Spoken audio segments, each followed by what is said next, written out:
ഇവരുമായിട്ട് ഒരു സിനിമ ചെയ്യാൻ കിട്ടിയ ഒരു ഭാഗ്യം എന്ന സിനിമയില് ഒരു ഭാഗ്യമില്ലാന്ന് ഞാൻ വിശ്വസിക്കുന്നുണ്ടോ? ആ ഫ്രെയിമിൽ കയറി നിൽക്കാന്ന് വെച്ചാൽ ഇവരെല്ലാവരും ഉള്ള ഫ്രെയിമിലേക്ക് കയറി നിൽക്കാന്ന് പറഞ്ഞു കഴിഞ്ഞാൽ തന്നെ അത് ഭയങ്കര ഭാഗ്യമാണ്. ആദ്യമൊക്കെ പിന്നെ സീനിയേഴ്സൊക്കെ അല്ലേ എന്നൊക്കെ വിചാരിച്ചിട്ടാണ് പോയത്. അപ്പോൾ ഇവർ ഞങ്ങളെക്കാളും ചെറുപ്പമാണ്. ഇതാണ് അവസ്ഥ. അവിടെ ഇരുന്ന് കഴിഞ്ഞാൽ വയറ് വേദനിക്കും ചിരിച്ചിട്ട്. എങ്ങനെയെങ്കിലും അവന്ന് കൂട്ടത്തിൽ നിന്ന് എണീറ്റ് രക്ഷപ്പെട്ട് അപ്പുറത്ത് മാറിയിരിക്കാൻ ശ്രമിക്കും. വയ്യ ചിരിച്ചിട്ട്. ഞങ്ങൾ എവിടെ കണ്ടാലും രാജേഷ് ഒളിച്ചു കളിക്കും. ഇങ്ങനത്തെ കൗണ്ടറുകളല്ല വരുന്നത്. ഞങ്ങളുടെ കോമ്പിനേഷൻ സീൻസ് ഒക്കെ രാജേഷുമായിട്ടുള്ളത് ഉള്ളതെല്ലാം വളരെ രസകരമാണ്, നല്ല രസകരമാണ്. ഒരു ചില പ്രത്യേക സാഹചര്യത്തിൽ അപ്രതീക്ഷിതമായിട്ട് രാജേഷ് പ്രത്യക്ഷപ്പെടുന്ന സീനൊക്കെ ഉണ്ട്. അത് സിനിമയിലൊക്കെ നല്ല രസമായിരിക്കും. എല്ലാവരുമായിട്ടും കോമ്പിനേഷൻ ഉണ്ട്. അതെ, എല്ലാവരുമായിട്ടും ഇവരൊക്കെ സിനിമ കണ്ടാണ് വളർന്നിരിക്കുന്നത് അല്ലെ? ഇവരൊക്കെ സിനിമ കണ്ട് വളർന്നു വന്നാണ്. ഇവരുടെ മുമ്പിൽ ഒന്ന് ഇപ്പൊ ഇവരൊക്കെ ആയിട്ട് ആദ്യമായിട്ട് ഒരുമിച്ച് അഭിനയിക്കുന്നതും കൂടെ ഉണ്ട്. ഇവരുടെ മുമ്പിൽ ഒരു സീനിൽ നിൽക്കുമ്പോൾ ഉള്ള രാജേഷ് മാധവന്റെ അവസ്ഥ എന്തായിരുന്നു?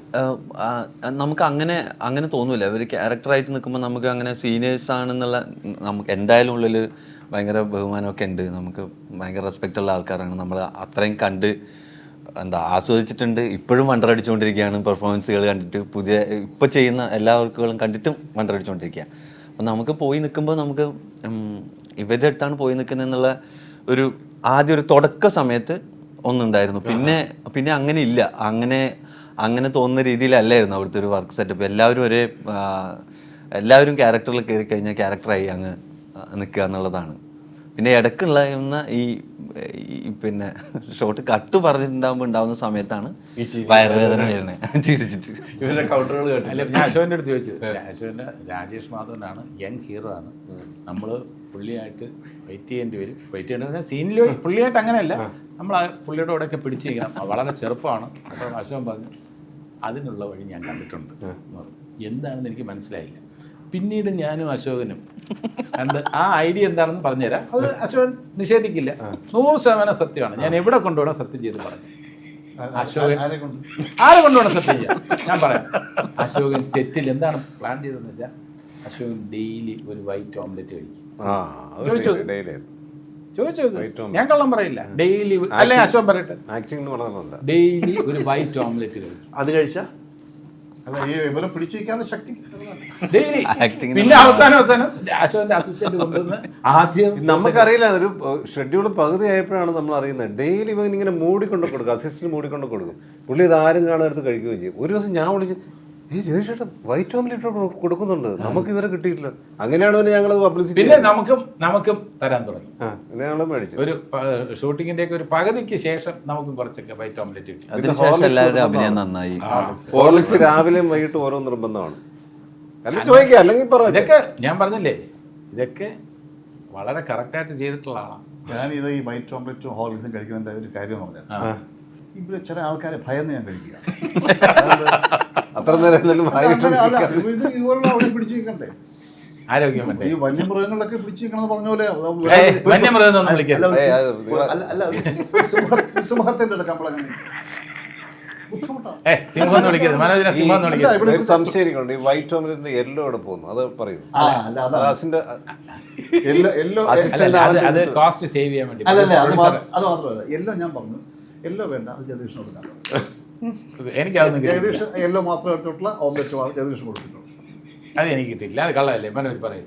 എനിക്ക് മനോജ് അറിഞ്ഞിട്ടില്ല. അപ്പൊ ഇവിടെ ഒന്നും കൊടുത്തില്ലേ? രക്ഷപ്പെട്ടതാ, ഭാഗ്യം കൊണ്ട് രക്ഷപ്പെട്ടു. അവസാനം അശോകന്റെ ഡബ്ബിങ് കഴിഞ്ഞു. ബാലൻസ് ഒരു പേയ്മെന്റ് ഉണ്ടാവുമല്ലോ, അതിന് ഗണേശനെ വിളിച്ചു. അശോകൻ വിളിച്ചു. ഗണേശൻ നാളെ പേയ്മെന്റ് തരണം, ഒരു 2-3 ലക്ഷം രൂപ ഉണ്ടെന്ന് തോന്നുന്നു. ഗണേശൻ ചേട്ടാ അത് അത് നമ്മൾ അതിൽ ഇത് ചെയ്ത് ചേട്ടാ ചെലവായിട്ടുണ്ട്.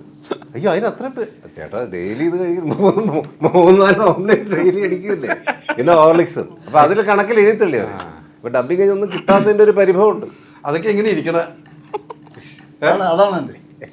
പക്ഷെ അതിലൊന്നും ഒരു പ്രശ്നമില്ല, അതൊന്നും ഒരു സങ്കടമില്ല. പക്ഷെ എന്നിട്ടും പ്രൊമോഷൻ വന്നില്ലേ? പിന്നെ അതാണ് നമ്മൾ വൈറ്റ് ഓംലെറ്റ് ഉണ്ട്. വൈറ്റ് ഓംലെറ്റ് മാത്രമല്ല, പ്രൊമോഷൻ വരാനുള്ള കാരണമുണ്ട്. ഡിന്നറുണ്ട്. ഇവിടെ അതും കൂടെ ഓർത്ത് തന്നെ വന്നേക്കണം. അല്ലാതെ എല്ലാവരും ഡിന്നറുണ്ട്. നമുക്ക് എല്ലാവർക്കും ഡിന്നറുണ്ട്. ആര് ആര് ആര് പൈസ ആര് ആരെന്നാ? ആരാണ് അല്ല ഈ ഡിന്നറൊക്കെ നമ്മുടെ പ്രൊഡ്യൂസർ ആയിരുന്നു. 3 സൂപ്പർ ഹിറ്റ് സിനിമ, ഇത് അടുത്ത സൂപ്പർ ഹിറ്റ് ആകുമ്പോൾ അതിന് അഡ്വാൻസ് ആയിട്ട് നമ്മുടെ പ്രൊഡ്യൂസർ, ഒരു മടിയില്ലാത്ത നമ്മുടെ പ്രൊഡ്യൂസർ. തീർച്ചയായിട്ടും. അല്ല എനിക്ക് അങ്ങനെ പ്രൊഡ്യൂസറിന്റെ ഫ്രീ ഡിന്നർ അത്ര സോറി, നിങ്ങളെല്ലാം പൊക്കോ, ഞാൻ വരില്ല. നമ്മൾ തന്നെ മേടിച്ചു കൊടുക്കുള്ളൂ. അത് ആ ജഗദീഷ് ഇഷ്ടമല്ലേ? ജഗദീഷ് അങ്ങോട്ട് വാങ്ങിച്ചു കൊടുക്കും. അതല്ലേ എനിക്ക് താല്പര്യമില്ല. അങ്ങനെ പാലിക്കണം. നമ്മൾ അധ്വാനിച്ച് നമ്മൾ കഴിക്കണം. താജിൽ ആരുടെയെങ്കിലും കാശ് അങ്ങനെ വീട്ടിൽ പോയാണെങ്കിൽ പശുവിന്റെ വീട്ടിൽ നിന്ന് കഴിക്കുന്ന പോലെയല്ല ഹോട്ടലിൽ. ഇപ്പൊ എന്റെ വീട്ടിൽ നിന്ന് കഴിക്കുന്ന പോലെയല്ല. വേറെ ഹോട്ടലിൽ നിന്ന് വേറൊരാളുടെ കാശ് മുടക്കിയിട്ട് ശരിയാ. അങ്ങനെയാണെങ്കിൽ ഉച്ചക്കൊക്കെ അപ്പൊ ഞാനൊന്ന് വാങ്ങിച്ചോ? അതെന്ത് പറയുന്നു? മുരുകനുണ്ടല്ലേ? ആ മൃഗമുണ്ടല്ലേ? മുരേനുണ്ട്. നല്ല കയറ്റി അത് വെച്ചൊരു ഫുഡ് അല്ലേ? വൈറ്ററിന് വിലയില്ലേ? ഞാനേ വെയിറ്ററിന് കുഴപ്പമില്ല കേട്ടോ, വെയിറ്ററിന് കുഴപ്പമില്ല. വെച്ചതിന് അത്രയും പൈസ അല്ലേ ആവുള്ളൂ. ഇതിപ്പോ പറഞ്ഞു വന്ന് ഏറ്റു വൈകുന്നേരം തട്ടുകട കൊണ്ട് കഴിക്കാൻ ഈ തട്ടുകട പുച്ഛിക്കരുത്. അതെനിക്ക് അല്ല തട്ടുകട കൊണ്ട് തട്ടുകട പുച്ഛിക്കരുത്. തട്ടുകട പുച്ഛിക്കരുത്. ഇവിടെ കേരളത്തിൽ എത്രയോ പേര് അധ്വാനിച്ച് കഴിയുന്നു. ഏറ്റവും നല്ല ഫുഡ് തട്ടുകട. അങ്ങനെ പറഞ്ഞതാ.